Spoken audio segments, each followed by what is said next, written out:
வணக்கம் நண்பர்களே, நான் உங்கள் அன்பு சோனா ஹரிதாஸ். ஐயா வணக்கம். ஐயா வணக்கம் ஐயா. எப்படியா இருக்கீங்க? நல்லா இருக்கேன் ஐயா. நீங்கள் எப்படி இருக்கீங்க? மகிழ்ச்சியாக இருக்கேன் ஐயா. இதுதான் என்னோட கையில் இருக்கிறது தான் வெள்ளை கரிசலாங்கண்ணி, கீழாநெல்லி ரெண்டு இருக்குது பாருங்கள். என்னுடைய லெஃப்ட் கையில் இருக்கிறது வெள்ளை கரிசலாங்கண்ணி, ரைட்டில் இருக்கிறது கீழாநெல்லி. ரொம்ப ரொம்ப அற்புதமான ஒரு மூலிகை. இந்த மூலிகை பார்த்திங்கன்னா வெள்ளை கரிசலாங்கண்ணி மூலிகை கல்லீரல் சார்ந்த பிரச்சனைகளை சரி பண்ணும், சருமம் சார்ந்த பிரச்சனைகளை சரி பண்ணும். தொடர்ந்து சாப்பிடும்போது உள்ளுறுப்புகள் பலப்படும்.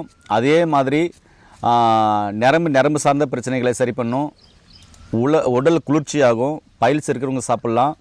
வள்ளலார் மகானையா பயன்படுத்தின ஒரு அற்புதமான மூலிகை இது. மூலிகைகளின் ராணி அப்படின்னு சொல்லிட்டு நம்முடைய முன்னோர்கள் முதற்கொண்டு சொல்கிறாங்க. மூலிகைக்கே ராணி இதுதான். வெள்ளை கரிசலாங்கண்ணி தான் மூலிகையின் ராணி அப்படின்றாங்க.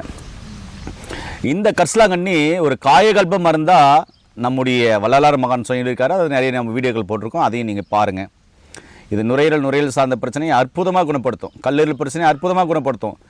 யூடிஐ இன்ஃபெக்ஷன், சிறுநீரக சார்ந்த பிரச்சனை, கழிவு இருக்க எல்லாத்தையும் ரிமூவ் பண்ணும். சூப்பரான மருந்து, சூப்பரான மூலிகை. ரைட் சைடில் பார்த்திங்கன்னா கீழாநெல்லி இருக்குது. இதுவும் பார்த்திங்கனாக்க குடல் புண்கள் ஆற்றும், உடலுக்கு குளிர்ச்சி தரும், பித்தத்தை எடுக்கும், கல்லீரலுக்கு நல்லது. இப்படி நிறைய விஷயங்கள் இருக்குது. ஆனால் இந்த மூலிகையில் ஐயா யாரும் சொல்லாத தகவல் என்ன அப்படி சொல்ல போகிறார் அப்படின்றத நம்ம அவர்கிட்டே கேட்கலாம். இந்த மூலிகையில் பச்சையாக கடிச்சா யூஸ் பண்ணுறது நல்லது, இல்லைனா பச்சையாக கடிச்சா எடுத்துகிட்டு போயிட்டு நல்லா கழுவி சுத்தம் பண்ணி நிழலில் காய வச்சு பொடி செஞ்சு அதை வஸ்திரகாயம் பண்ணி பயன்படுத்திங்கன்னா ரொம்ப நல்லது. இன்றைக்கி ஐயா இதை பற்றி என்ன சொல்ல போகிறான்னு பார்க்கலாம். ஐயா நீங்கள் சொல்லுங்கள். வெள்ளை கரிசலாங்கண்ணி அற்புதமாக என் கையில் கொடுத்துருக்கீங்க. நீங்கள் சொல்லிகிட்டே இருங்க. பூவோடு வேலை இருக்குது. நல்லா ஜீரணமாகும். மதியத்துக்கு நல்ல சாப்பாடு. நீங்களும் நிறைய தகவல் சொல்லியிருக்கீங்க. இருந்தாலும் நம்ம அனுபவத்தில் கிடைச்சதை அனுபவிச்சதை சொல்லலாம்.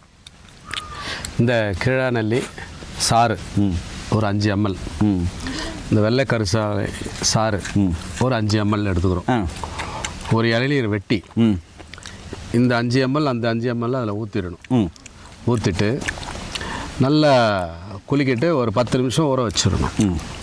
அதுக்கப்புறம் திரும்ப நல்லா குளிக்கிட்டு வடிகட்ட தேவையில்லை, ஏன்னா சாறு தானே விடுறோம். ஆமாம். நீங்கள் அப்படியே ஒரு டம்ளரில் அதை ஊற்றிக்க வேண்டியது. ஊற்றிட்டு அதில் ஒரு அரிசி எடை அன்னபேதி செந்தூரம், இன்னொரு அரிசி எடை சங்கு பருப்பம் நல்லா கலந்துட்டு உள்ளுக்கு குடிச்சிட வேண்டியது. இது என்னென்ன பிரச்சனைக்கு தீர்வு கிடைக்கும்? காலை மாலை 2 வேளை எடுக்கணும். WBC பிளேட்லெட் என்ன லெவலில் கம்மியாக இருந்தாலும் ஒரு டோஸ்லேயே அது நார்மல் லெவலுக்கு வரும். ஒரே டோஸ்.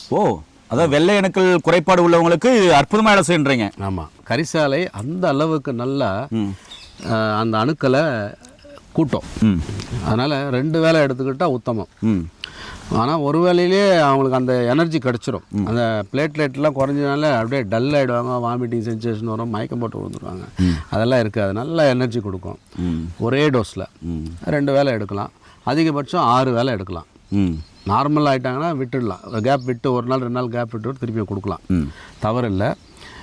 முக்கியமாக அது கூட நம்ம அந்த கல்லீரல் சார்ந்த விஷயங்களுக்கு பொதுவாக அந்த வீக்கம் உடம்புல கால் பார்த்திங்கன்னா யானைக்கால் மாதிரி வீங்கியிருக்கும். ஆமாம். இப்போ அந்த பித்தம் அதிகமாயிட்டு அந்த பித்த குற்றத்தை போக்குறதுக்கு, இந்த வீக்கத்தை குறைக்கிறதுக்கு தொடர்ந்து இந்த அன்னபேதி சந்தூரமும் சங்கையும் இந்த காம்பினேஷனில் கொடுத்துட்டு வந்தால் 6 நாளில் அந்த வீங்கின கால் கருவாடு மாதிரி வத்திரும்.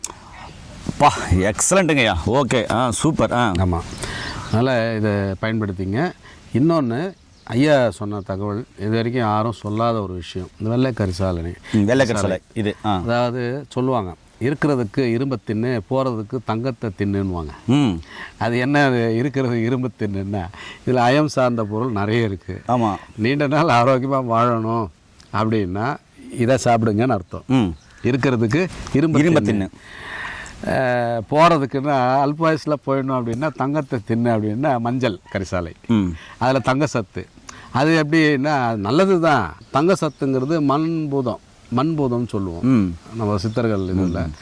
அது என்ன ஆகுன்னா அதிகமான சத்து வந்ததுனால போகம் அதிகமாகி அவன் அல்பாயுசில் போயிடுவான். அப்படி அர்த்தம்.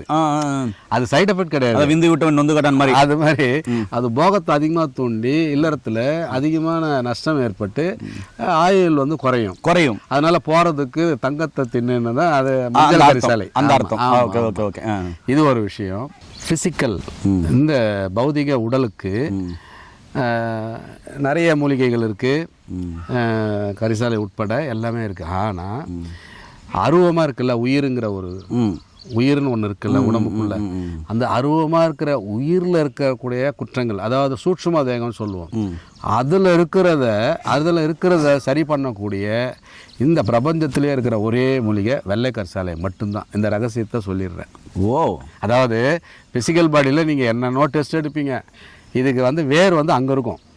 இங்கே என்னென்னோ டெஸ்ட் எடுப்போம், என்னென்னோ முயற்சி பண்ணுவோம், இதை சரி பண்ண முடியுமான்ட்டு சரியாகாது. என்னன்னு பார்த்தா இதோட வேறு பிரச்சனை உயிரில் இருக்கும்.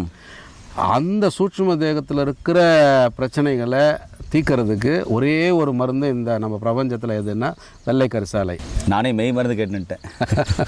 ரொம்ப அற்புதமான தகவல் சொல்லிக்கிறாங்க. இனி எங்கே பார்த்தாலும் வெள்ளை கரிசலங்களை விடாதீங்க. ஒரு முறை பறித்து நிழலில் காய வச்சு அதை சுத்தம் பண்ணிவிட்டு நிழலில் காய வச்சு பொடி செஞ்சு வச்சுக்கினீங்கன்னா வருஷம் ஃபுல்லாக வருமே. உங்களுடைய உடல் ஆரோக்கியத்துக்காக தான் நான் இப்போ பேசியிருக்கேன், ஐயாவும் பேசிட்டு இருக்காரு. சரிங்களா?